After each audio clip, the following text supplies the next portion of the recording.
இயேசு கிறிஸ்துவின் நாமத்தினால் இந்த நாள் தேவனுடைய வார்த்தையின் வேலைக்கு உங்களை அன்போடு வரவேற்கிற இந்த நாளிலும் தேவன் தாமே நம்முடைய இதயத்தில் நாட்டப்பட்டிருக்கிற வேண்டாத, தேவன் விரும்பாத, நம்மை தோழிக்குட்படுத்துகிற எல்லா நாட்டுகளையும் பிடுங்கி போடுவாராக. கண் முடிச்சிடும். ஆண்டவரை நாட்டப்படாத எல்லா நாட்டையும் என்னிலிருந்து பிடுங்கி போடுவீராக.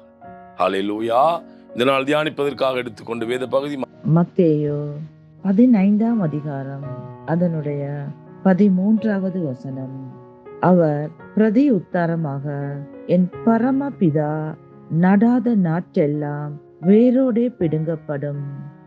அன்பானவர்களே, இன்றைக்கு தேவன் நம்முடைய இருதயத்தில் காணப்படுகிற அல்லது தேவனால் உண்டாகாத பொல்லாத சிந்தனைகள், பொல்லாத கிரியைகள் ஒவ்வொன்றையும் பிடுங்கி போட மனதாயிருக்கிறார். அன்பானவர்களே, கொஞ்சம் எங்களோட மனதை நாங்கள் திறந்து கொடுப்போமா இருந்தால் நமக்குள்ள காணப்படுகிற எதிர்மறையான எண்ணங்கள், தோல்வியின் எண்ணங்கள், அசுத்தத்தின் எண்ணங்கள், இவைகள் எல்லாம் பிதாவினால் நாட்டப்பட்ட நாட்டுக்கள் அல்ல.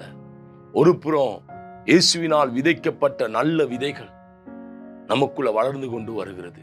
அதே போல உலகத்தால, மனிதர்களால, அனுபவங்களால எனக்குள்ள விதைக்கப்பட்ட பிதா நாட்டப்படாத அநேக நாட்டுகளும் வளர்ந்து கொண்டிருக்கிறது. அன்பானவர்களே, எது நன்மை உள்ளது தெரியுமா? பிதாவினால் நாட்டப்பட்ட நாட்டுக்கள் நமக்கு நன்மை பகர்க்கிறவைகள், நல்ல எண்ணங்கள், வெற்றியின் எண்ணங்கள், பரிசுத்தமான எண்ணங்கள், கீழ்ப்படுதல் எண்ணங்கள், இவைகள் பிதாவினால் அனுதினமும் நாட்டப்பட்டு கொண்டிருக்கிறது. ஆனால் இன்னும் நம்மிலிருந்து பிடுங்கப்பட வேண்டிய அநேக காரியங்கள் நமக்குள்ள இருப்பதனால நம்முடைய நிலம் ஹவுஸ்ஃபுல்லாகி இருக்கிறது.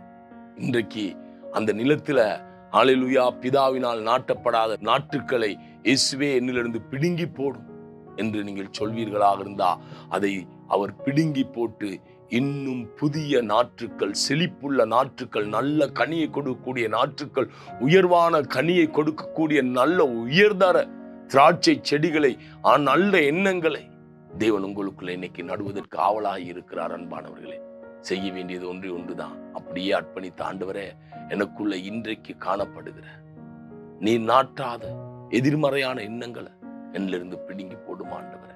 தோல்வியின் சிந்தை என்னிலிருந்து பிடுங்கி போடும் ஆண்டவரே. பரிசுத்தமற்ற சிந்தைகள் என்னிலிருந்து பிடுங்கி போடும் ஆண்டவரே. உம்மால நாட்டப்பட்ட நாட்டுக்கள் இன்னும் அதிகமாய் எனக்குள்ள நாட்டப்பட வேண்டும் என்று செபிக்கிறேன். நீரே அதை செய்ய வல்லவராய் இருக்கிறேன். என் இருதயத்தை அப்படியே ஒரு நிலத்தை போல ஒப்புவிக்கிறேன். நன்மையானதும் பூரணதுமான நாட்டுக்களை எனக்குள்ள நாட்டுவீராக. இயேசு கிறிஸ்துவின் நாமத்தினால பிதாவே, ஆமென். கர்த்தர் தாமே உங்களை ஆசீர்வதிப்பாராக.